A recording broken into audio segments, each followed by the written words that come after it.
Students of final year girls, आज का topic है आपका विशिष्ट बालक के समूह के अधिकांश बालकों के गुण समूह प्रतिमान के अनुरूप होते हैं। तो ऐसे बालकों को सामान्य बालक कहते हैं।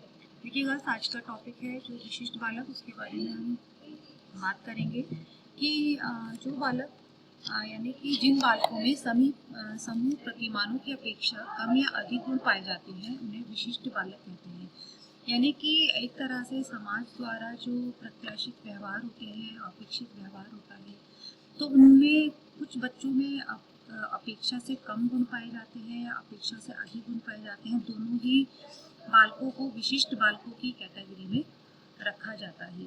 विशिष्ट बालकों में अपनी विलक्षणताओं या विशेषताओं के कारण समायोजन करने में अनेक प्रकार की कठिनाइयाँ आती हैं। यानी कि जो बालक समूह प्रतिमानों की अपेक्षा जिनमें अधिक गुण पाए जाते हैं उनको भी समायोजन करने में कठिनाइयाँ महसूस होती हैं, और जिनमें अधिक गुण पाए जाते हैं उनको भी समायोजन करने में अनेक प्रकार की कठिनाइयाँ उत्पन्न होती हैं।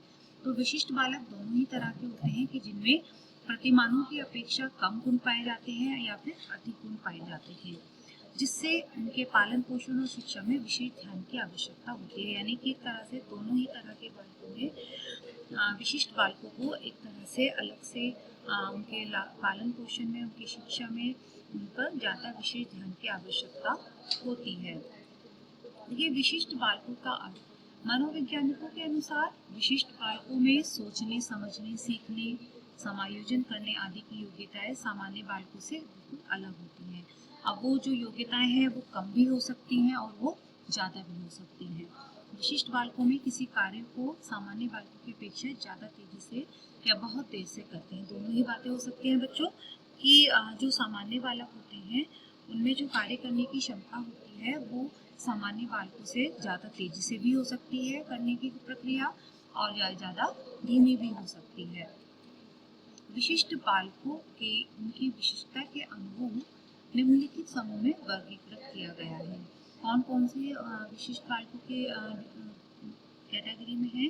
जैसे कि बौद्धिक रूप से विशिष्ट बालक, शारीरिक दृष्टि से विशिष्ट बालक, सामाजिक दृष्टि से विशिष्ट बालक आदि। ठीक है, यानी कि अगर देखा जाए तो बौद्धिक रूप से विशिष्ट बालकों की जो है उनमें तीव्र बुद्धि वाले बालक भी होते हैं और मंद बुद्धि वाले बालक भी होंगे।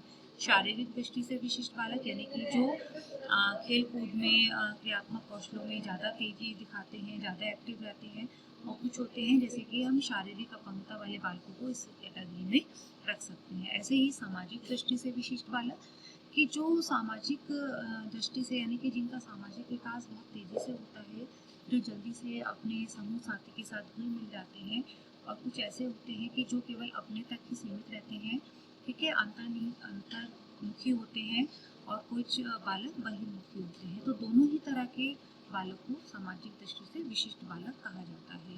क्योंकि भौतिक, सामाजिक, बौद्धिक, शैक्षिक आदि परिस्थितियों में जो सामान्य बालकों से अलग होने के कारण विशिष्ट बालकों को विशिष्ट प्रकार की शैक्षिक, मनोवैज्ञानिक एवं सामाजिक व्यवस्थाओं की आवश्यकता भी होती है। यानी कि इनकी जो शिक्षा की व्यवस्था होती है वो भी अलग से होती है। फिर चाहे तो वो एक तरह से विशिष्ट बालकों में या तो फिर वो मंद बुद्धि बालक हो, शारीरिक अपंगता वाले बालक हो, या फिर एक्स्ट्रा ऑर्डिनरी यानी कि तीव्र विशाल बुद्धि वाले जो बालक होते हैं, उनके लिए जो शैक्षिक, मनोवैज्ञानिक और सामाजिक व्यवस्थाओं की आवश्यकता अलग से होती है।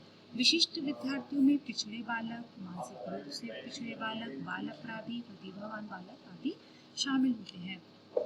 देखिए, विशिष्ट बालकों को जैसे कि मैंने बताया कि दो तरह के होते हैं, या तो जो कुशाग्र बुद्धि वाले होते हैं या फिर मंद बुद्धि वाले। दोनों ही बालकों को हम विशिष्ट बालक कह सकते हैं।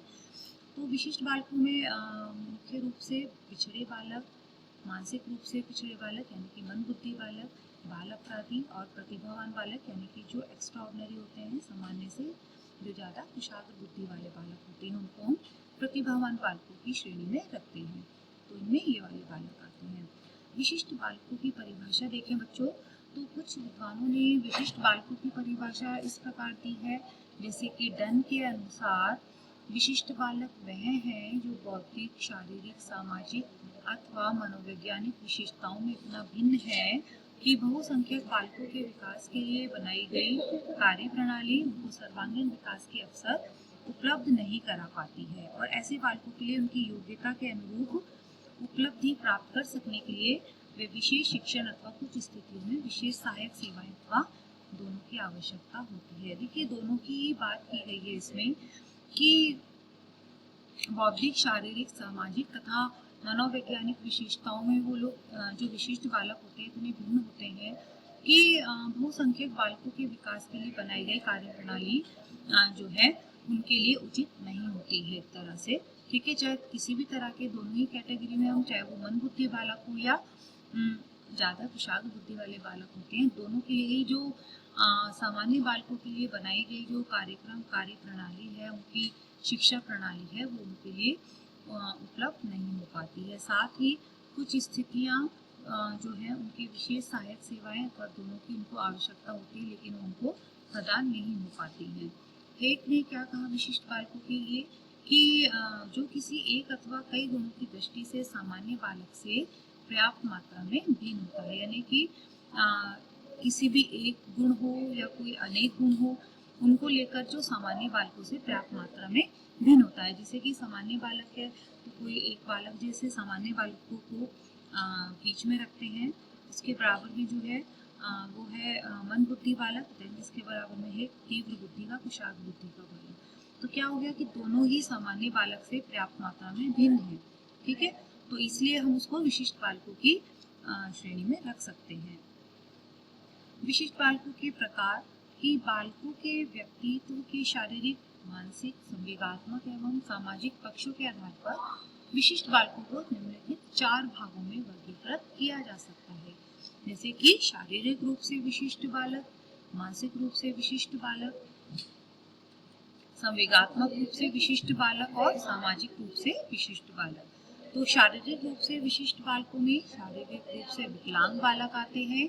समायोजन एवं शिक्षा की दृष्टि से इन बालकों की विशेष व्यवस्था करना आवश्यक होता है कि जो शारीरिक रूप से विकलांग होते हैं बच्चों, उनको इस कैटेगरी में रखा जाता है। उनके शिक्षा की उनकी शिक्षा की दृष्टि से उनके लिए एक विशेष व्यवस्था की जाती है। जैसे कि आपने सुना होगा कि जो ब्लाइंड बच्चे होते हैं उनके लिए ब्रेल मेथड शिक्षा के विधि की जो है व्यवस्था की जाती है। ब्रेल मेथड से उनको पढ़ाया जाता है जो ब्लाइंड होते हैं, जो अंधे बालक होते हैं। ऐसे ही कई तरह से शारीरिक विकलांगता में जो बालक होते हैं उनकी जो शिक्षा की व्यवस्था है वो अलग से होती है। अब मानसिक रूप से विशिष्ट बालक के इस वर्ग में प्रतिभाशाली, बुद्धिमान, पिछड़े हुए, धीमी गति से सीखने वाले और मंद बुद्धि बालक सभी तरह के आते हैं। देखिए इसमें उन्होंने प्रतिभाशाली और बुद्धिमान बालकों को भी रखा है, ठीक है, और पिछड़े और धीमी गति से सीखने वाले बालकों को मंदबुद्धि बालक भी कहा जाता है। तो दोनों ही तरह के आगे मानसिक रूप से विशिष्ट बालक, उसमें प्रतिभाशाली भी होंगे, जीनियस जिसे बोलते हैं, बुद्धिमान होंगे, इंटेलिजेंट होंगे, ठीक है, या फिर मेंटली रिटार्डेड बच्चे इसके अंतर्गत आते हैं। संवेगात्मक रूप से विशिष्ट बालक बच्चों कि इस वर्ग में अस्थिर, शर्मीले, चिंताग्रस्त और क्रोधी बालक आते हैं। संवेगात्मक रूप से अगर संवेगों की बात करें बच्चों तो संवेगात्मक देखिए संवेग जो होते हैं वो पॉजिटिव भी है, नेगेटिव भी है। वो उन संवेगात्मक रूप से जो यानी कि उन संवेगों के साथ जो बच्चे होते हैं कि कभी कभी कुछ बच्चे शर्मीले होते हैं, चिंताग्रस्त होते हैं, क्रोधी होते हैं, तो ऐसे में क्या होगा कि उनका जो है सामाजिक दायरा वो विकसित रह जाएगा, वो आगे नहीं बढ़ पाएंगे। तो ये भी तरह से विशिष्ट बालकों की श्रेणी में आते हैं कि जो बालक कभी कभी कोई बालक जो है वो शर्मीला नहीं होता है, उसे किसी चीज़ की चिंता नहीं होती है, क्रोध भी नहीं होता है, तो उनका सामाजिक समायोजन भी अच्छी तरह से होता है। तो संवेगात्मक रूप से विशिष्ट बालकों में अस्थिर, जिनके अस्थिर संवेग होंगे यानी कि वो परिस्थिति के साथ समायोजन नहीं कर पाएंगे, तो वो अस्थिर संवेगात्मक बालक होंगे। साथ ही शर्मीले, चिंताग्रस्त और क्रोधी बालक इसकी श्रेणी में आते हैं।